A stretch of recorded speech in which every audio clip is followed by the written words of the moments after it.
मनीष स्वागत है। कश्यप ज्वाइन कर रहे हैं, इस पर क्या रिएक्शन है आपका? आप लोग सब मीडिया में तो यही कह रहे हैं कि ज्वाइन कर रहे हैं, तो देखते हैं आगे क्या होता है। धीरे धीरे जनसुराज एक ऐसा सैलाब बनता जा रहा है जिसमें हर कोई समा जाना चाहता है।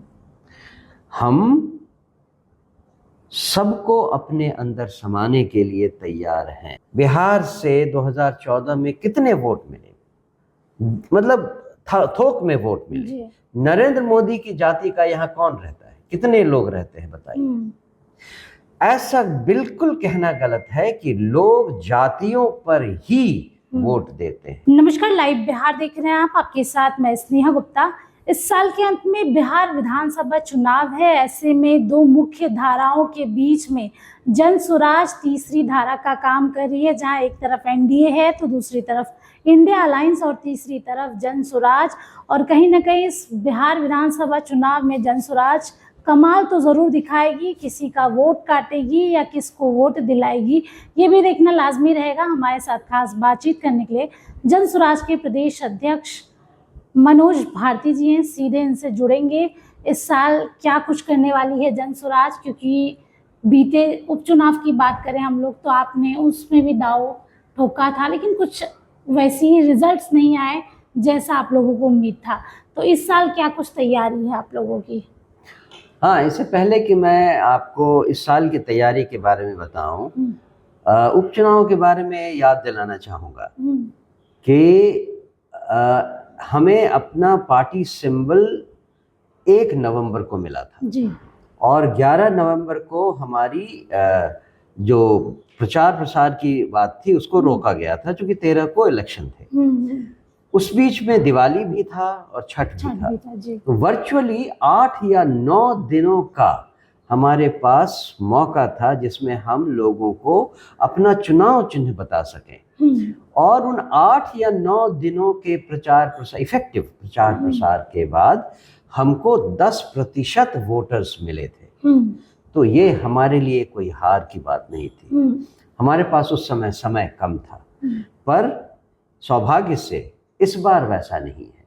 2025 के चुनाव में अभी लगभग 4 महीने बाकी हैं और हमें अपना चुनाव चिन्ह स्कूल का बस्ता वापस मिल गया है।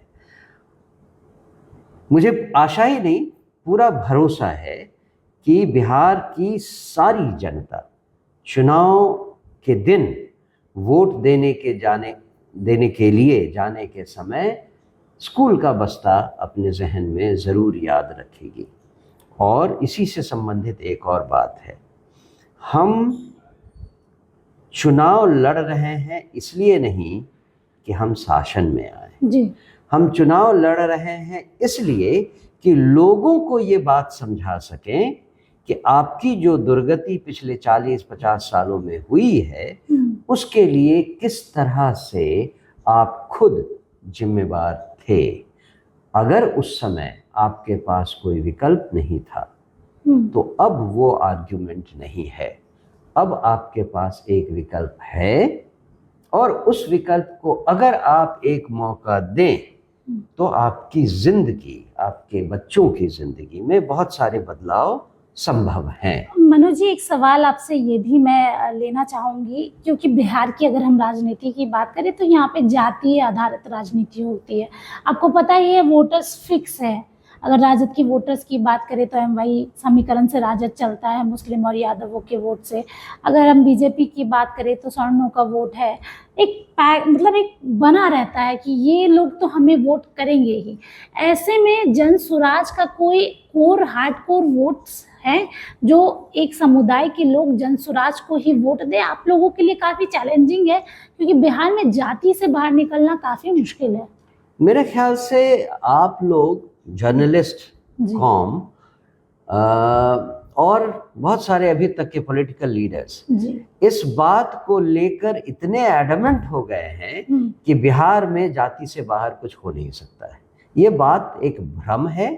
इसको आप लोग कब निकालेंगे अपने दिमाग से, उसकी समझ में नहीं आ रही है बात।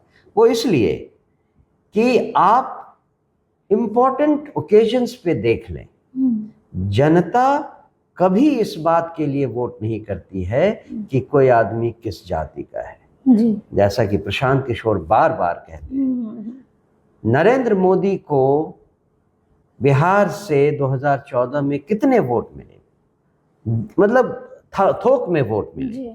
नरेंद्र मोदी की जाति का यहाँ कौन रहता है, कितने लोग रहते हैं बताइए। ऐसा बिल्कुल कहना गलत है कि लोग जातियों पर ही वोट देते हैं।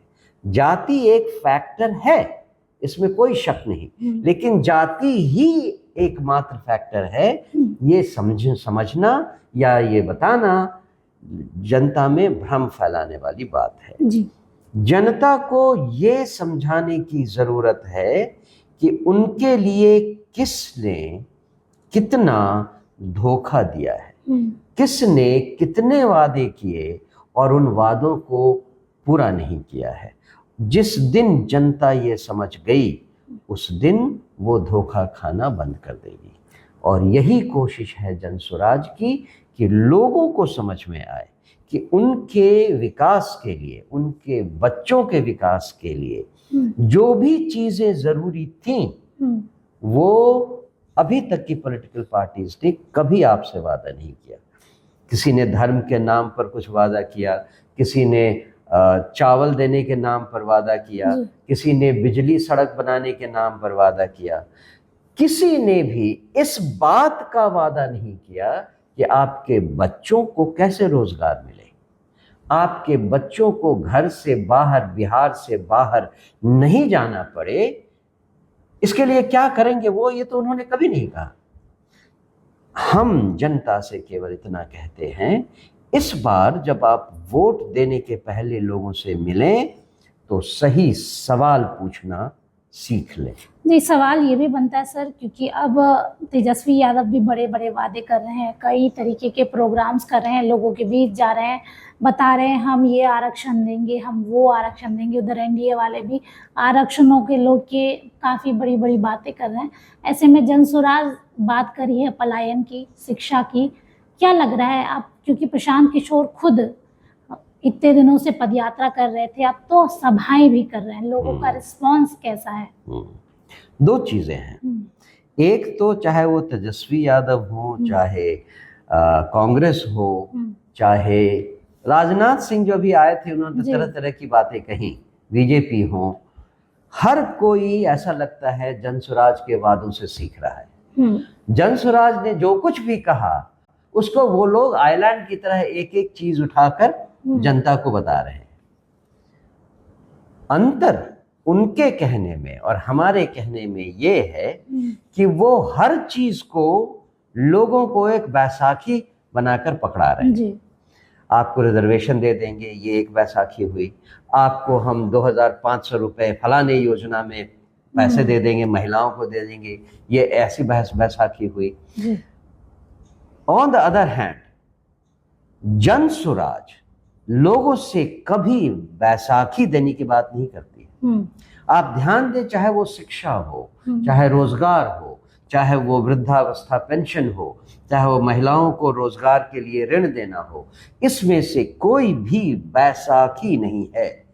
एक भरी पूरी तरह से डेवलप्ड बड़ी योजना के तहत छोटे छोटे वादे हैं जो एक बड़ी योजना को अंजाम देते हैं। जी। ऐसी कोई विस्तृत योजना किसी भी पार्टी ने अभी तक नहीं बनाया है।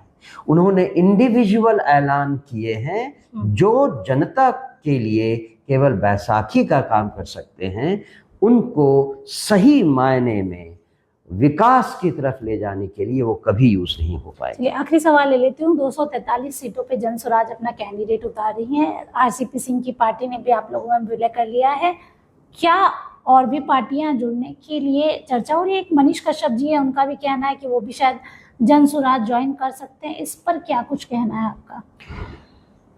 धीरे धीरे जनसुराज एक ऐसा सैलाब बनता जा रहा है जिसमें हर कोई समा जाना चाहता है। हम सबको अपने अंदर समाने के लिए तैयार हैं, लेकिन किसी से हाथ मिलाने के लिए तैयार नहीं। हम कह चुके हैं कि हम कोई प्री पोल या पोस्ट पोल अलायंस या गठबंधन कभी नहीं करेंगे। लेकिन अगर कोई आकर हमसे मिलना चाहता है, हमारी इस महासागर में समाना चाहता है, सबों का स्वागत मनीष कश्यप ज्वाइन कर रहे हैं, इस पर क्या रिएक्शन है आपका? आप लोग सब मीडिया में तो यही कह रहे हैं कि ज्वाइन कर रहे हैं, तो देखते हैं आगे क्या होता है। रास्ता तो लेकिन खुला है, आपने इशारों में कह दिया है। हमने तो कहा है कि ये एक ऐसा महासागर है जिसमें हर नदी आकर मिलना चाहेगी और हम हर नदी का स्वागत करते हैं। चलिए, तो देखिए इस बार जनसुराज जो है वो सैलाब लाने वाली है। दो मुख्य धाराओं में तीसरी धारा जो जनसुराज बन रही है, अब देखना होगा कि तेजस्वी यादव तो दूसरी तरफ भारतीय जनता पार्टी किस तरीके से जनसुराज से बच पाती है और क्या जनसुराज एक उभर के सामने आती है। आप बने रहिए हमारे साथ, तब तक के लिए बहुत बहुत शुक्रिया।